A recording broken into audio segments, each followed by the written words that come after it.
3, 4. Good evening, everyone, and welcome to the season finale of Divination Night. Joining me tonight, back again from season 1, Amber Owens. Hi, thanks for having me back. I'm so excited. It's been a long ride. It's 4 years. It's where did it even go? I can't be the only one that thinks time is moving weird in a weird way. It is absolutely.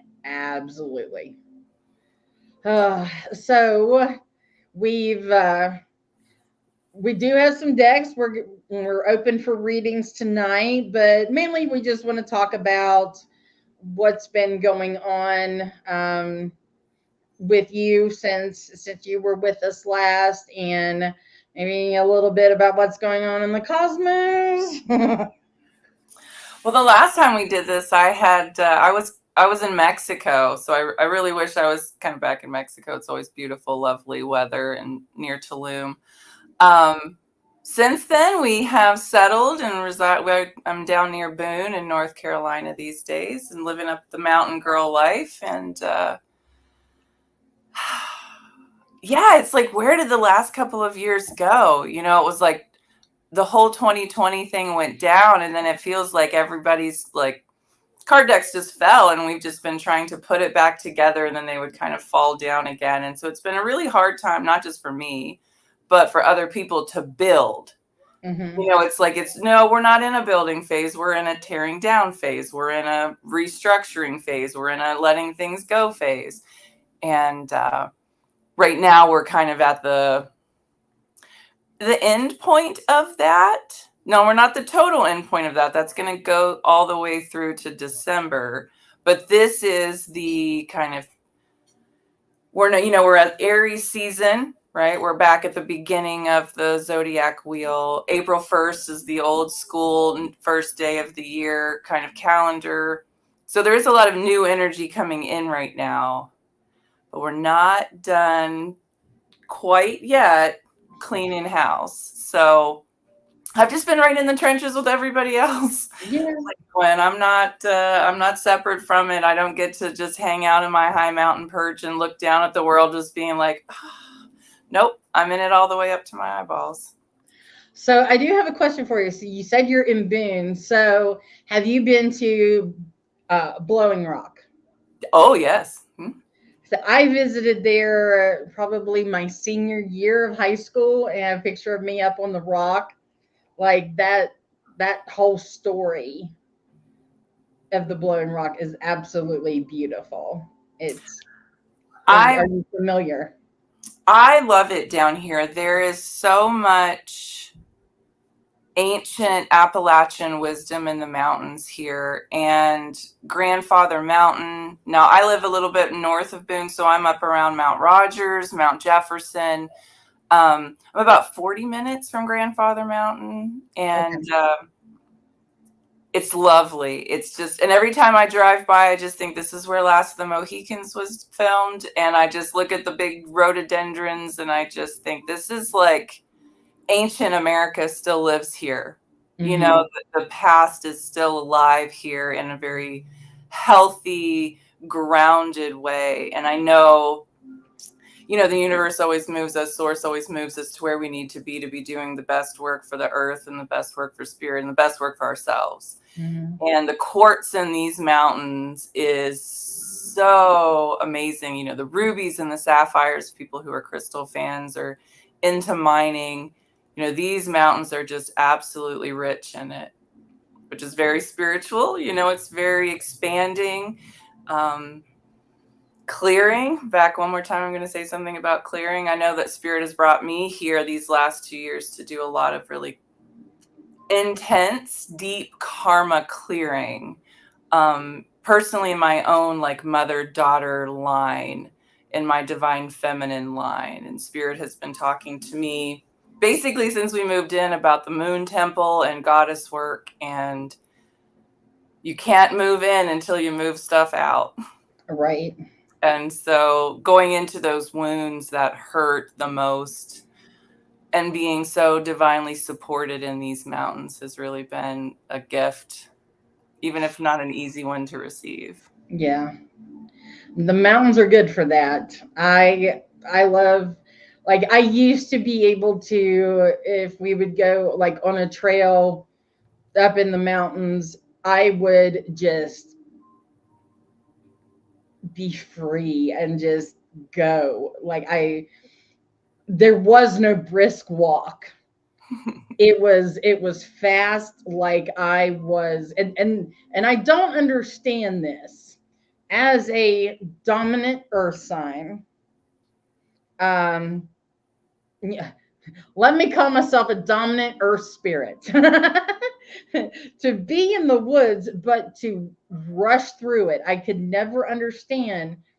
But it was almost like I was soaring through the woods. Well, that's Virgo is ruled by Mercury. You know, it's also ruled by Chiron, but I'm going to put a pin in that. But it's also ruled by Mercury. So you have to think you literally have wings on your feet to fly down the pathway, you know. So you guys don't ever do anything slowly. That's the Taurus and the Capricorn earth signs. Virgo is on the move.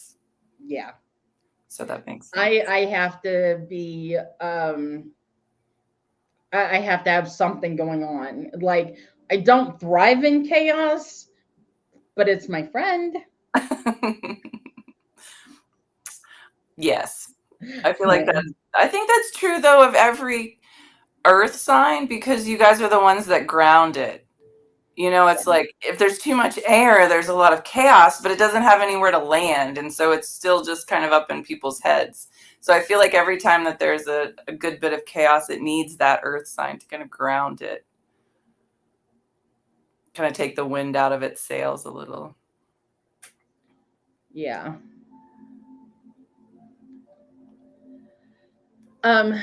So I was gonna ask you. Now we've changed a lot around here since we got started. Like, the whole look is different and I love your everything. intro. It looks great. Oh, thanks. It's going to get an upgrade because that's been my intro for about 2 years, and I this is my the final season for Divination Night, but also my final show of the season, like, because like winter season, because I do lives on Wednesday nights from like late September through now, and that are all educational and readings. And at the beginning I'm doing my cauldron readings, and then under the rowan tree to where we're doing educational things, spiritual education, and then divination night. So from now on, we're going to be focusing on our in-person events. So, that's and fun. that starts next month. Yeah. Next month. So I will be back just to do kind of an update. Hey, this is what's going on, and this is where you can find us at. So if anybody that is listening and or watching, and if you would like a reading, just put your date of birth in the comments, and we'll go from there. How do you have any requests for how you do your readings? Do you do general? Do they need to ask a question? I always like to ask people if they have a question, because I want them to feel heard and I want to get a feel for kind of their energy. But usually what happens is Spirit brings people who have been asking questions of God or source, or, something like that they've been mulling around on their own. And they may come and ask a question, but that's not necessarily the question. And so I like to ask people what their question is, but they're going to get the message that it is that they've probably been asking quietly in their own mind rather than on live TV. But I'm open to whatever. I have 6 decks in front of me. Last time we were here, I used the Rebel deck, so I brought it back. It's always a fun one. Oh yeah. I also brought my other one, my other new one. It says "Flip Me, Dumbass," and these are super funny. So, not for the faint of heart per se, Right. but very direct, like you and I were talking about before we got started. Very direct, very to the point. Sometimes card readings, you know how they are. They get a little airy-fairy. They get a little ungrounded. People walk away and they're like, I don't really understand what that message was. I don't like that. No. When Spirit asked me to start reading cards, I was like, okay, I can do this, but I want to give people a timeline. I want to give them a very grounded reading. And so I want to give them a timeline to be working with. I want to give them some action steps that they can do when they leave. Like, here's your homework assignment. Go do this next. So that they have something to kind of tangibly, that logical mind can hold on to it and put some energy into it. Otherwise, the reading kind of just goes away. It kind of flutters away if they don't really have any place to put it. Yeah. So I like those fun, hard, kind of straight to the point decks because they're like a zinger. They're like a zinger from source that's like, hey, do I have your attention now? Like, here it is. Like, pay attention. I love that because that's how I am in my work with my clients. There's that's you're a spiritual coach, aren't you? Yeah. Okay, so that's what we do. Yeah. People come to us and they want that guidance. So yeah, absolutely. And I don't want to just have a reading and be like, oh, okay, that's the information. I'm someone that wants to have that something to do, that what can I do to work for to help this process that's come along the right way. So I feel like one of the things that I struggle with, especially for people who are new to me, maybe the best way to say that is that I'm not a fortune teller.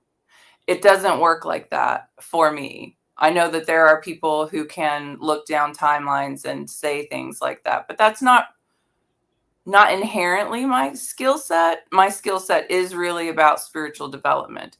Like, what is the issue that we need to be working on? How can we clear it? How can we shift our mindset? How can we let go of limiting beliefs? What is the limiting belief that we're getting stuck on? Karma, that's been a huge one, I feel like, for the last 5 years specifically. All of our lives is kind of why we're here, cleaning and clearing and working on unfinished business, understanding the things that we've done.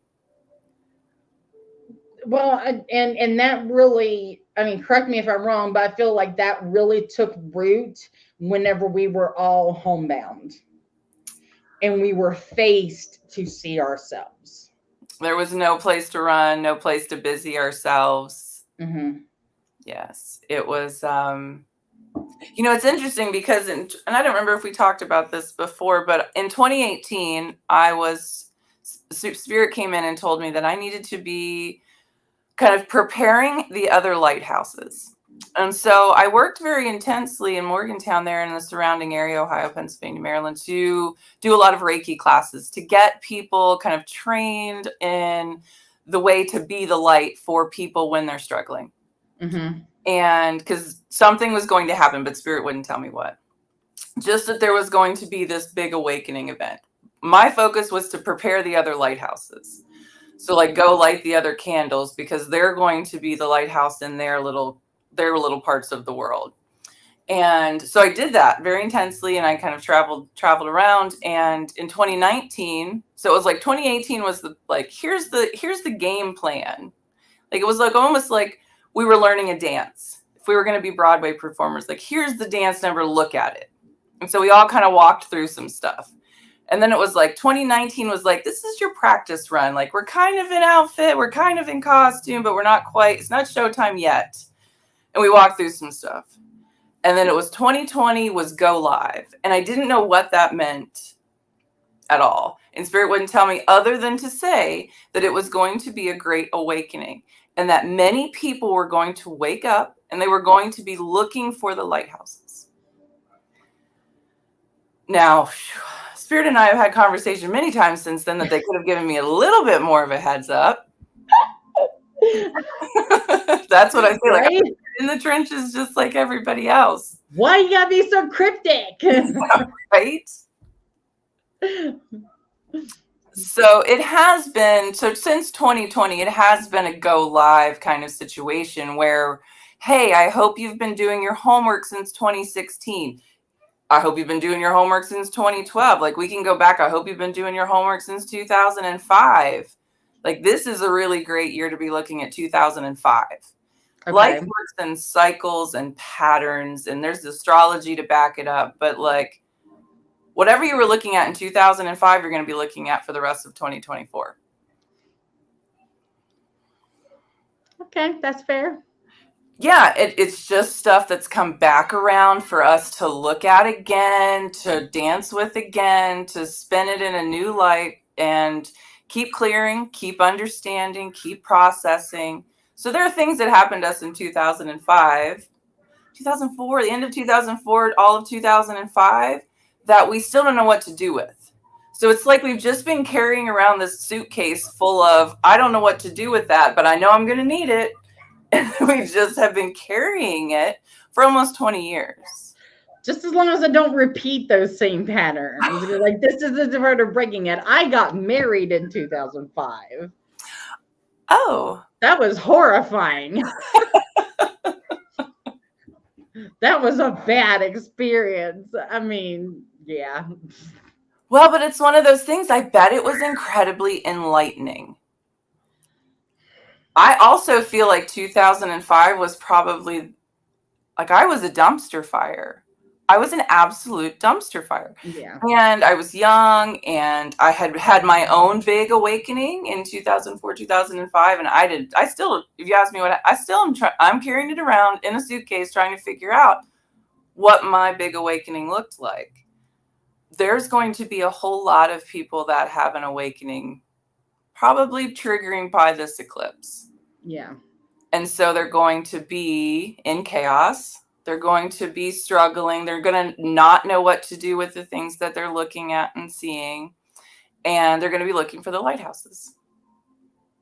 And I know that you are one of those big, beautiful lighthouses that people come to when you're just glowing right now.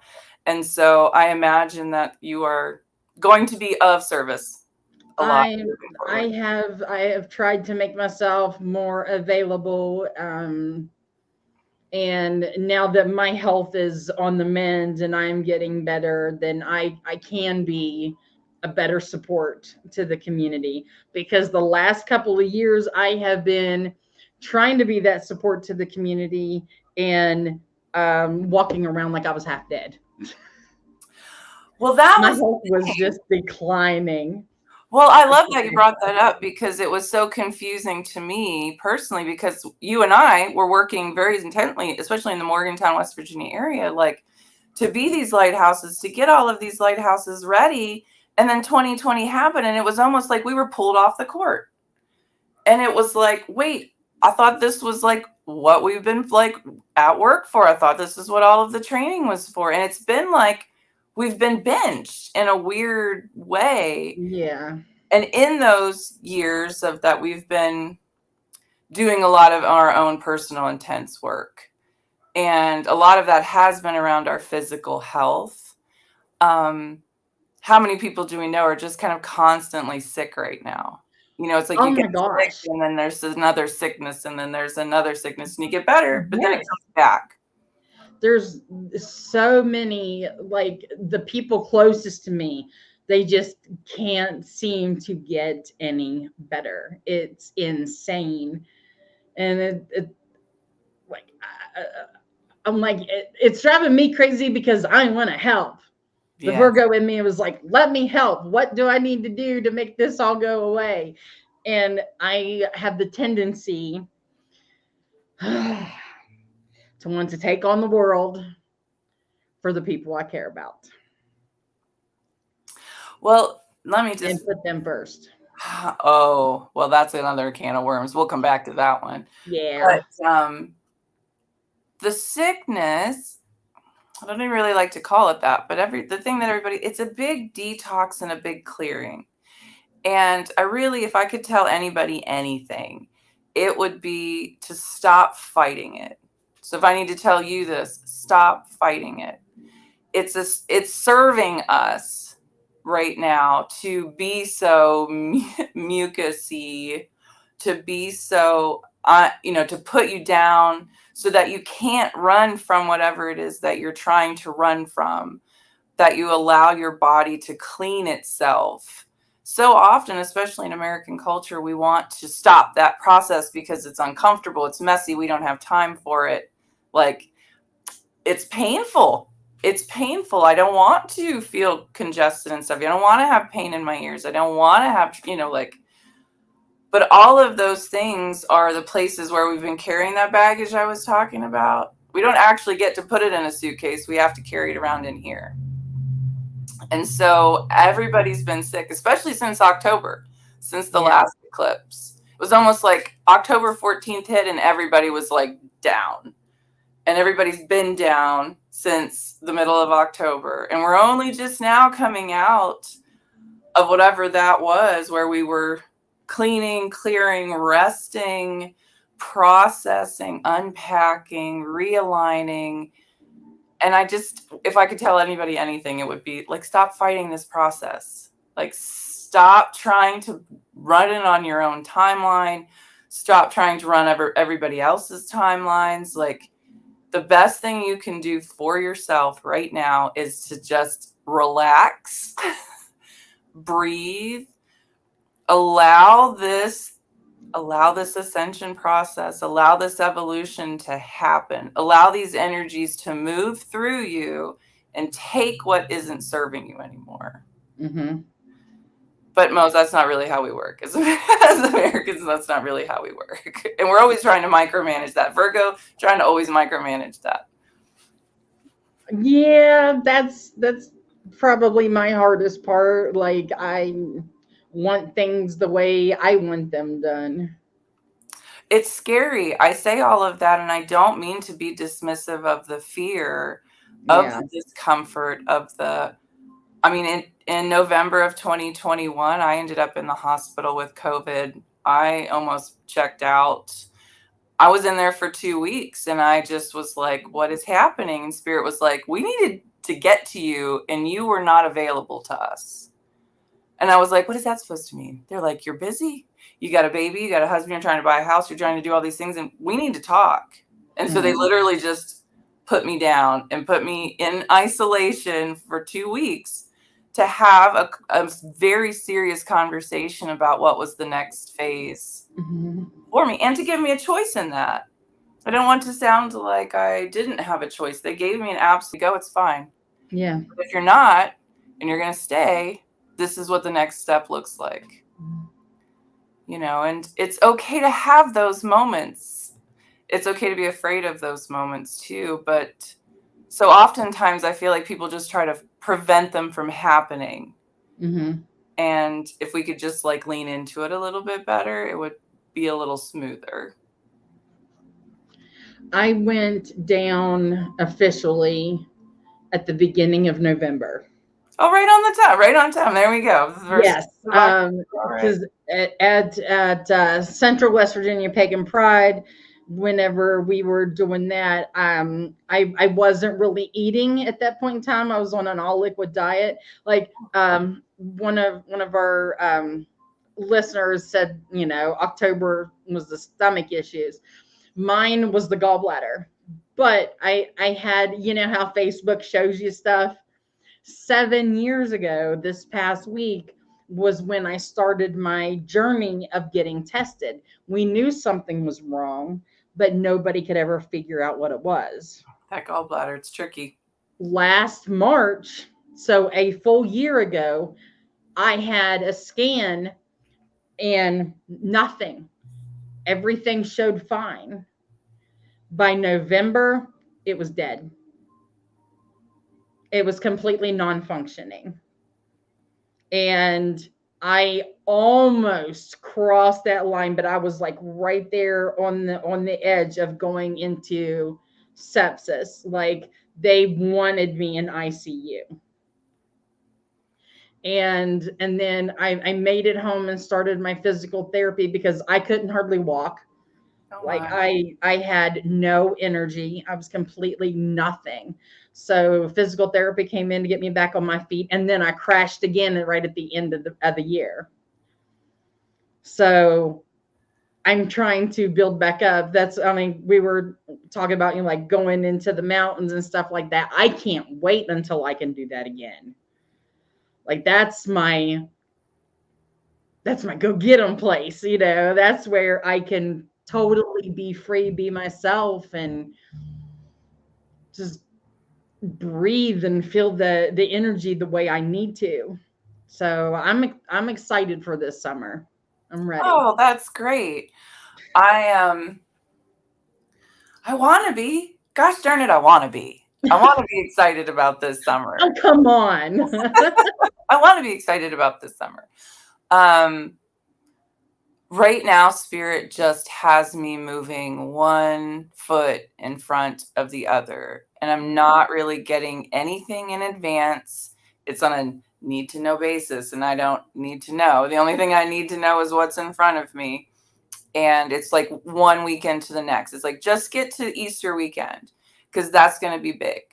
And I don't know if anybody else was feeling it, but it was an epically huge energy surge that came through that kind of crushed. I mean, we felt it. I mean, there was an earthquake in Japan. If you're riding these waves, there are physical signs of it out into the world. And so now we're just kind of waiting to see. I think the last count I had, is there going to be a tsunami or not? And those of us that are sensitive to that, and I'm going to say every single woman is sensitive to that, not to discredit the men who are not, you know, they are also sensitive, but in, you know, women in our waters. I felt it last night. I was like, nope, don't like any of this. I don't want to be here. This is all very hard. You know, like this weekend was very intense, but I can't really put my finger on exactly what it is. Is it the dishes in the sink that everybody just left for me to clean?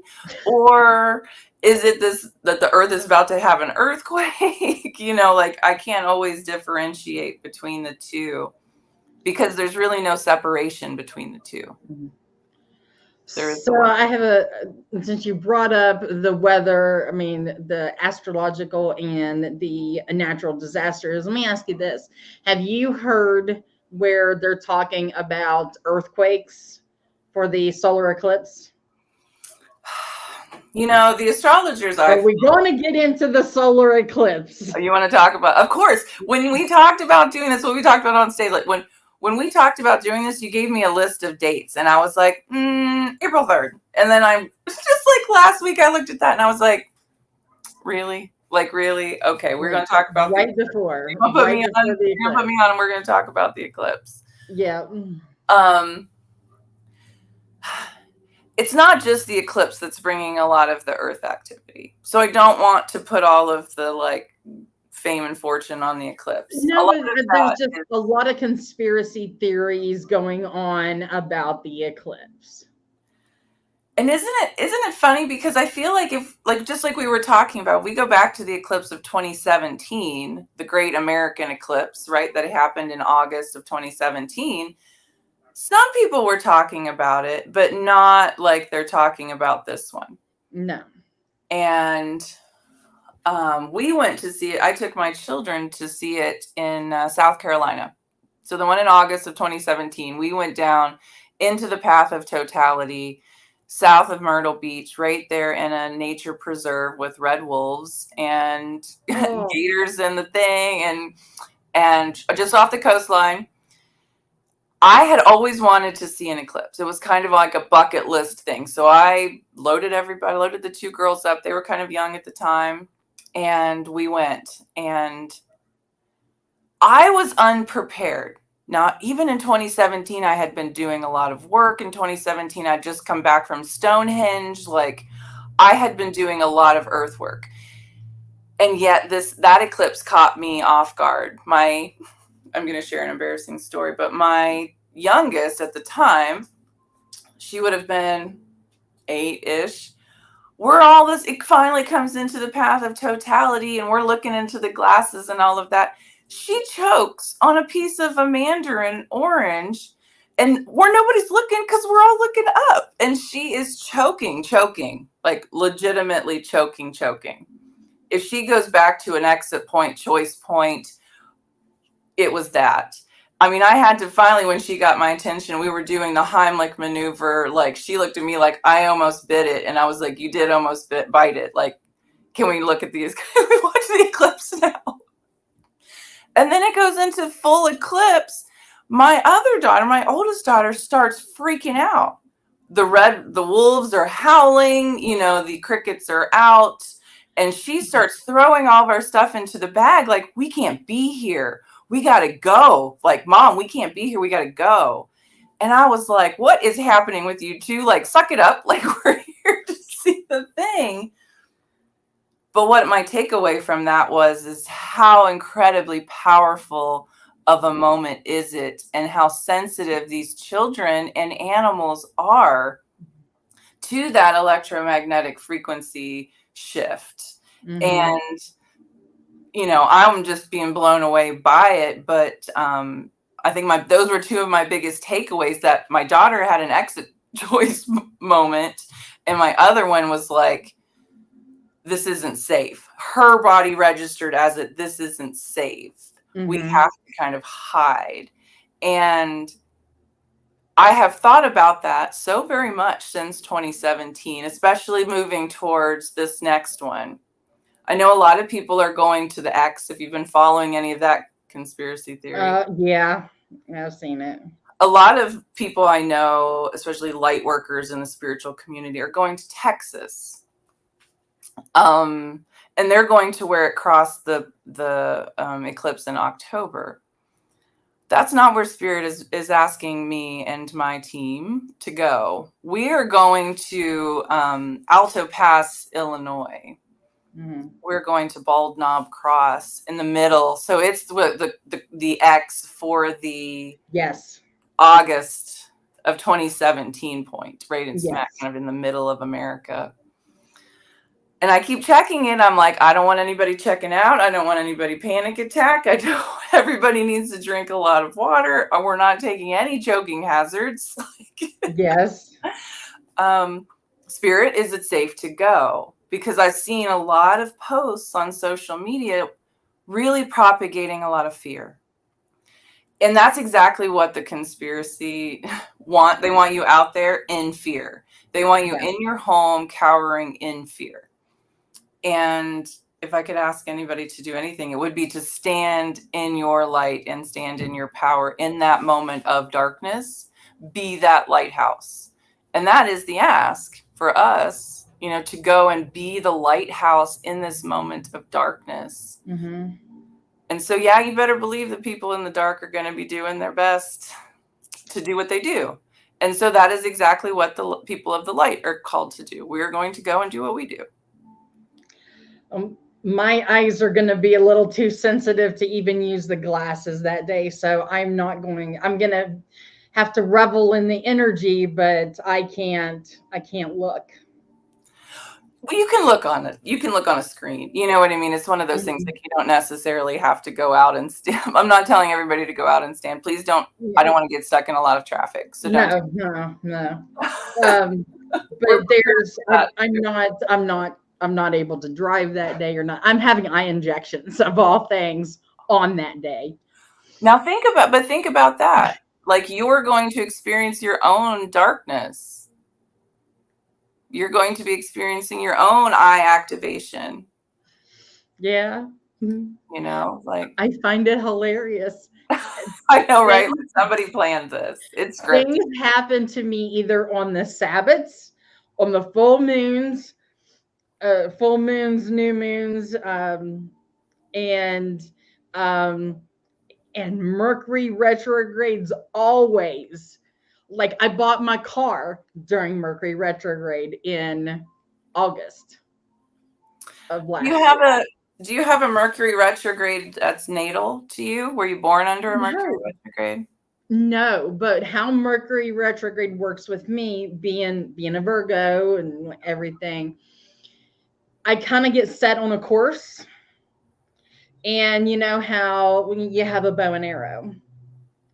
So once shadow retrograde shadow starts, that starts getting pulled back, and when we reach all the way to the end of Mercury retrograde, it's released. And I always move forward a little bit in my life. There's always an advancement. And that's exactly how it's supposed to work for people that are not born with a retrograde natally. I mean, that is exactly how it's supposed to work. I actually saw a friend of mine post today, and she was like, I'm tired of everybody talking ill about Mercury retrograde. I want people to be using it to manifest. Mm-hmm. And I was snarky in her comments and said something about some of us get whooped pretty hard on Sky Daddy time. But I was born with a natal Mercury retrograde in the 12th house. How does that work for you? Right. I spend all of my life opposite what you just described. My bow and arrow, it's like a long bow. We were pulling between retrogrades. And then when a retrograde hits, I got 3 to 4 weeks to get stuff done. You have that short of a spurt? I have that short of a spurt, and I only get 3 times a year to do anything. And the rest of the time is this really long pull of preparation. And then it's game on. And I've got 3 or 4 weeks. Like my bestie's like, you ready? Like, and it's like, I got to like wrap up all the things I didn't get done on my to-do list before. And it's like, this is when we do things. And it's crazy. Wow. Absolutely. Yeah. It's just a really long bow. If you can imagine, if you're going to use that analogy, like we pull it back and pull it back and pull it back and pull it back. No. And I made sure I looked, but no, I'm just ruled like Virgo's in my chart 6 times. So I'm just really in tune with it. I feel like that's true of almost every Virgo I know. Nobody's just a little Virgo. Everybody's like big Virgo. Super Virgo. There's no like I'm just a little Virgo. I just have a touch of Virgo. No, everybody's big Virgo or they're nothing. There's either no Virgo or all Virgo. Well, to be fair, we are there are more Virgos than any other zodiac sign. Have you heard that one? I have. Okay. Well, that's because Christmas and New Year's, you know what's happening. Well, I was born exactly 9 months after Valentine's Day. And so I really love You're a Scorpio. I'm a Scorpio. That's why we're the romantic ones of the zodiac. So you're the ones that whenever Valentine's Day comes around, everybody's warning about. Yes, that is me. And it's hard to believe that Aquarian energy makes a Scorpio, but it does. Yeah. The people who go into the deepest, darkest depths, and the people who go out to the far reaches of the cosmos. Mm-hmm. It's a pretty big axis. I've never really understood Aquarius energy. It's interesting. I've been talking about it a lot today. My daughter has a friend over, and she has her boyfriend who's Aquarius, and she has an Aquarius moon. And I'm all just like, are you guys getting married? Like, what's happening there? Like, that's a very, you understand him, he understands you. Like, this is good. But he never calls her. He never texts her. Like, he'll disappear for a weekend. She doesn't care. It works for her. Like, this is Aquarius energy. Okay, I get it.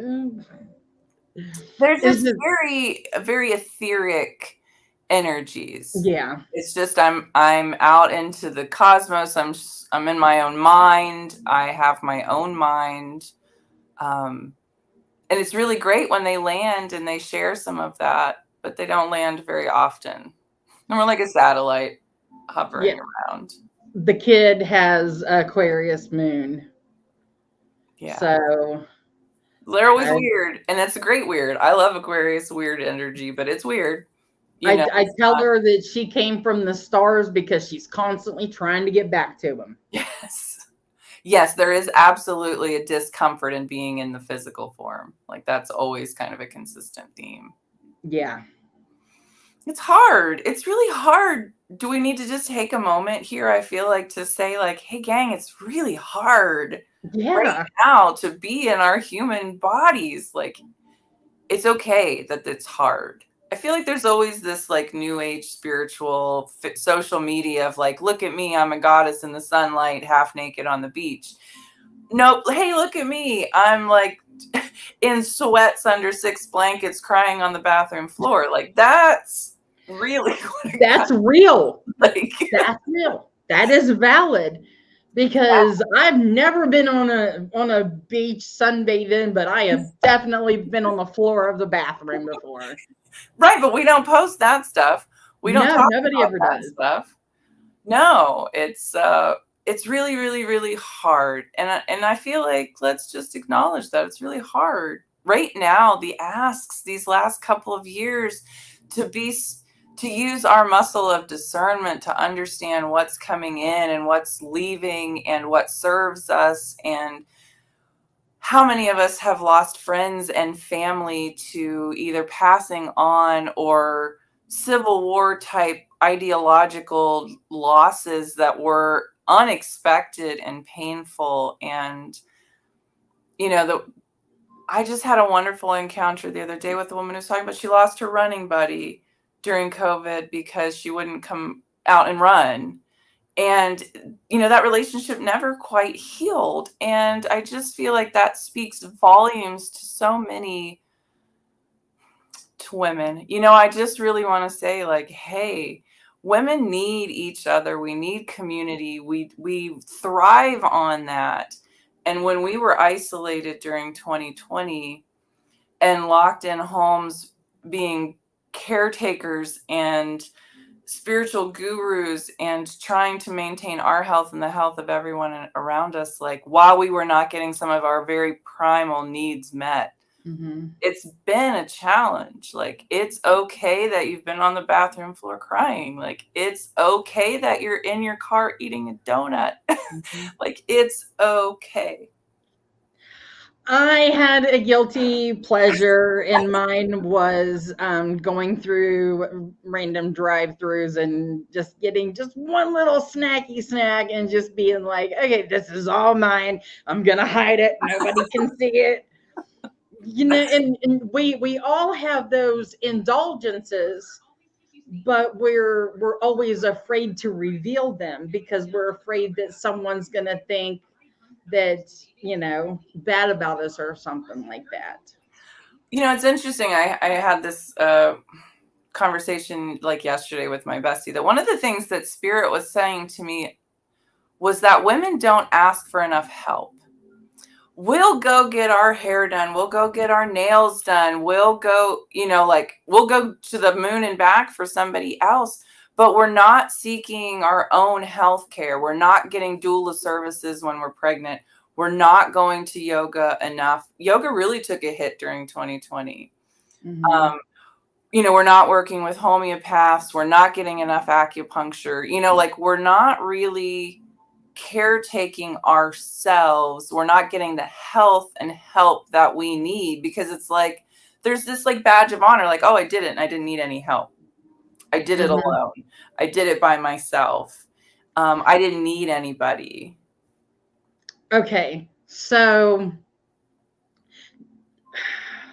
I find that that is more for like those of us like millennials and up, Okay.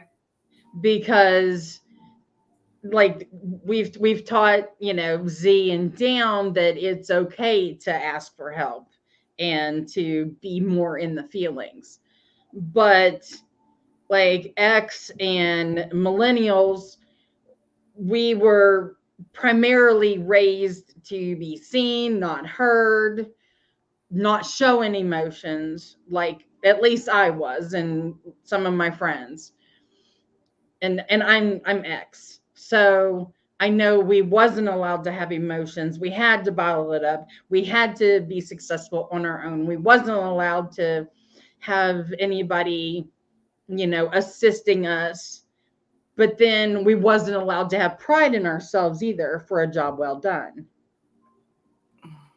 So have you watched? I can't remember the name of the guy who makes the videos, and it's something about, it's one of those like, well, those of us in the 90s were outside drinking out of a garden hose, and the door was locked because we weren't allowed to come back in. And then there are commercials to remind your parents that they even had kids. Yeah, I remember them vividly. That is so on point. And yet, so we'd have these parents that aren't really doing a whole lot for us. And then we have these children that our pendulum has swung so that we're doing so much for them. Yeah. And so we're not getting help from the kids. We're not getting help from the parents. And so you're right. Our generation, this like window is just, I think that was like my big thing last night. It was just drowning in this like aloneness, in this unsupported space of like, you're right. The kids don't have any trouble saying, Mom, open this for me. Mom, open this for me. Mom, open this for me. Mom, open this for me. Right. And the parents are like, best of luck to you. Like they don't even know how to kind of manage and navigate that. I'm not trying to throw shade so much as just to like point out the reality of the fact that people like you and I in our generation are just really struggling to maintain and survive, and thrive. And we're supposed to be thriving on a beach, with our golden bodies in the light. And I'm just not there. For the past week, and I call it because we've been in shadow phase, but for the past week, I have felt so alone and so depressed, and I don't mind talking about it. Because of what I do, I don't mind talking about it. But so alone, so depressed, randomly crying, a tear will fall, and I'm like, where the heck did that come from? But I've also felt like I've had nobody that I could talk to, that I have nobody that I can open up to. And that's why I felt so alone. Why did I feel like I had nobody to talk to? Because I felt like I would be a burden. That's why. It's not that I don't have people around me that love and support me, because they're totally there. But I don't want to feel like a burden, and I don't want to lay my troubles on them whenever I know they're going through their own stuff. But shouldn't we be helping each other? Isn't that what we're supposed to do? And that is exactly where I landed last night, that I was like, wait, I'm just doing all of this and everybody else is having a great time. And that's great. I want them to be having a great time. But I'm feeling very unsupported right now. And I want this to be a very collective experience. I want to feel like I'm part of the team too. And that really speaks to the, like, astrology wise, that speaks to the Pluto in Aquarius. Like you were talking about Aquarius energy. Pluto just moved into Aquarius. And it's going to come in and really show us where we're peddling some BS around our collective ideas. And that is on us who have played this middleman role. It's on the collective of we're all in this together. That's really been the opposite of the truth now, hasn't it? In a lot of cases. Yeah. Women lost their jobs, they've lost their health, they're overwhelmed, and there's not really a lot of voice being given to that because everybody just wants to go back to this normal, and it didn't go back to normal, and nobody's really talking about that. No. And so, but we're not really allowed to talk about that. So just like you said, Lady Gwen, like we're just like, I don't know who to go to with this. Yeah. Because everybody else kind of just wants to pretend like it didn't happen or that it's okay. And I'm holding this thing in my hands and I don't know where to put it. Yeah. And so if you've been following it, for the people who are watching this, if you've not followed, I'm always kind of commenting on that on Facebook, like, hey, it's okay. Like, hey, this stuff didn't go back to normal. Like, hey, it's okay. Because that's what I'm experiencing, one for myself. And I'm also experiencing that in the quiet, single, one-on-one conversations with people. It almost inevitably goes to, especially new people I'm meeting, it goes to very quickly that they're not okay and things haven't recovered in the way that we all are acting like they did, if that makes sense. Yeah. And Pluto in Aquarius is driving some of that. Saturn in Pisces is also driving some of that. Like, we have to wake up from these delusions and illusions that we've had and really get some grounded, like we're talking about when we first got on here, that like we've got to get grounded in this. We've got to ground the chaos. We've got to start talking about the reality of things, and we've got to see where we're not seeing things clearly. That's why I love these texts like this, because it's like, it doesn't even mince words. It's just like, this is what you're not seeing. Here it is. Go deal with it. It's that thing in the back of the closet that you've been ignoring. Yeah. Not talking about, and then it's like not even knowing what to do with it. You're like, I know it's there. I open the cabinet. I look at it. Do I keep it? Do I get rid of it? Do I gift it? Do I Goodwill it? Like, am I going to need that? I'm just going to shut the cabinet door. I'm going through a massive purge right now. So I get that. Totally get that. I've like have those little piles of Right. do I keep it? Yeah. Nope, I'm just gonna let it go. Time to go. Time to go. Time to go. And then it's spring cleanup time. So even the cities are like, all right, put your trash out. We got this. So it's time. That's what this month is. April is cleanup month. Yes, and we're going to be doing even more of that. That's what I'm saying. Like, we're going to be doing that from now until December. That's what you're saying. Like, I want to be excited about the summer, but I also know there's a lot of work ahead still of the summer, and I don't want to be delusional. That's really like the thing that we're fighting the most right now, is like this delusional. And I think that come back to your eclipse question, like, yes, yes, there are a lot of things going on. Yes, it's going to be big. It's going to be epic. While you're in that space, wherever you're at, if you're sitting at home on your couch, if you're in the doctor, like, if wherever you're at in that moment, just set the intention to see the truth of things, to let this moment, this big reset button hit and show you a new kind of reality. The reality of things. They're always telling us that we can't handle it. You can't handle the truth. You can't handle the reality of it, but you can. And there are people like you and I out there doing the work that have seen beyond the veil, who have seen the light, that are here to help. When we're loud, when we're not being put down ourselves, when we're not crying alone on the bathroom floor, or eating a donut in the car at 8 o'clock in the morning crying, like, don't worry, I will be there. Just give me a minute and I'll get up. Yes, absolutely. So what is up next for you? Like I said, it's just one foot in front of the other. We're going to the eclipse this coming weekend. We're coming back up and spending the weekend in West Virginia before we head out. That's always wonderful. I love West Virginia in a way that I feel like I didn't necessarily always have an appreciation of when I was younger. The divine feminine energy that's in those mountains and that's in that ancient ocean water. And I'm just going to let that reset button hit. And it's hard for me to say. And I would tell anybody that if you've got big plans, just wait.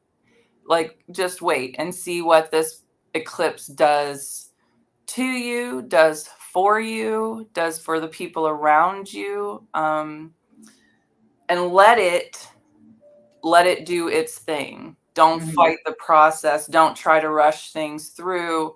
And if you are wanting a big relationship, and I know that there will be people who watch this recording later on, if you're looking for a new big relationship, it's okay that it's not manifesting as quickly as you want it to, because right now, when the North Node is working on that Aries Libra axis. We are all really looking at who am I, Aries, self-focus, versus Libra, who am I in relationship to everybody else? That's another driving force of that, looking at the collective energy. Where am I overgiving and not giving enough to myself? And so it has been right now, especially, and I've been told it's going to do this all the way up until the 1st of December, that we're going to be kind of in our own corners. Even if you're in a marriage, even if you're in a relationship long term, it's almost like we've been put into our own corners to do some reevaluating. Yeah. It's okay if things aren't working as quickly as you want them to in the relationship field. Keep working on your stuff.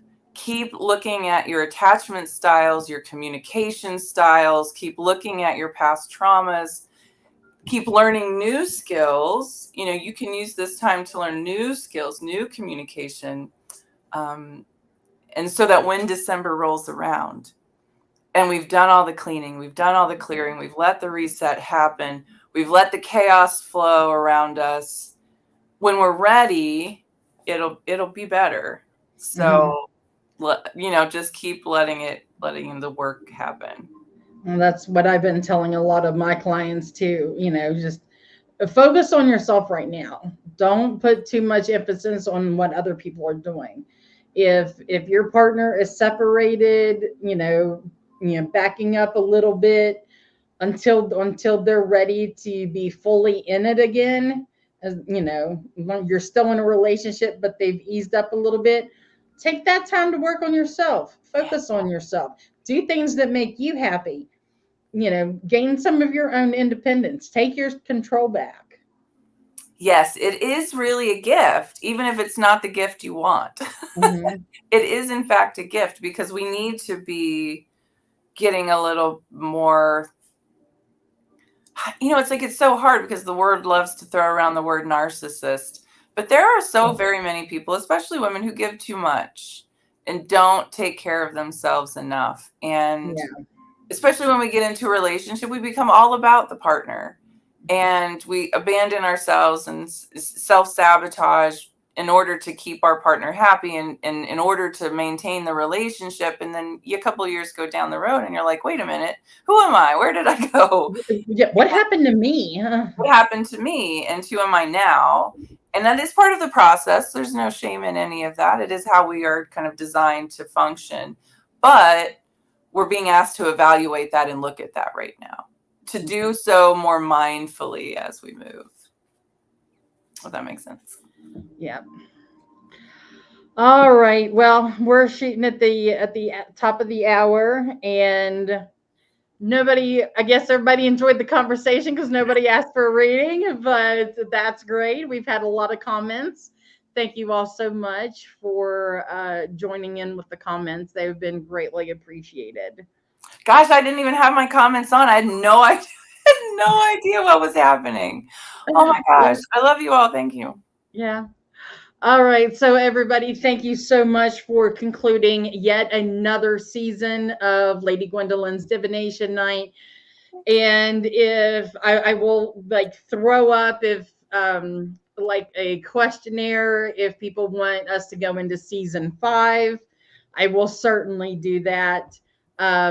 Because I never know what's going to happen from year to year. I'm not going to plan out that far ahead, but I will plan my in-person events a year ahead of time. But have a lot of fun with those. Have a lot of fun with those. Yeah. Have a lot of fun with those. Really. We have 2 major in-person events this year. Beltane in the Hills is right there in Star City, Morgantown. It is May the 11th. And Central West Virginia Pagan Pride is in Hollygrave Park in Flatwoods, West Virginia. That is on August 10th. So we're saying it like that second week of the month mark. Just whenever it comes around, that's where we're at. But wonderful. They are going to be great because, like you were talking about, the history of Appalachia and digging in deep. That's the theme for this year. Oh, right on. Nice. And it is the animal for the year is the stag. So we have that energy. And so for those of you who are following with Rowan Temple of Light or Lady Gwendolyn Healing, please go to Rowan Temple of Light Facebook page and vote for May Royalty. That is up now until April 19th. And then the new May Royalty, be it king or queen, is going to be crowned at Beltane on May the 11th. So we're really excited about that.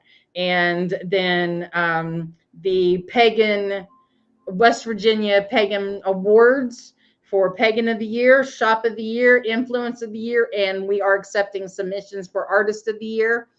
That will come after Beltane, but all the nominees are up in the event page. So go meet people in the community and see how everyone is contributing, because I'm just going to say this year's lineup of nominees is absolutely amazing. So many people. I don't know how the community is going to choose. I really don't. It's beautiful to see how everybody's coming together. I love it. Well, I hope everybody gets out and supports every single one of them, even if it's just checking their page, sharing their information. Like, we are the ones that we've been waiting for. Get out there and be a part of your community. Absolutely. We got to bring people together right now because we got to learn from each other. Yes. Yes. Take care of each other. Yes. All right, everybody. Thank you so much. Thank you, Amber. Once again, I love working with you. You know, we should do a women's retreat together. That would be fun. That would absolutely be a good time. I would love that. Party in the hills. Yes. All right. Good night, everybody. Thank you so much. And we'll see you sometime. See you on the other side of the eclipse. Yes. Yeah. Be safe. Good night.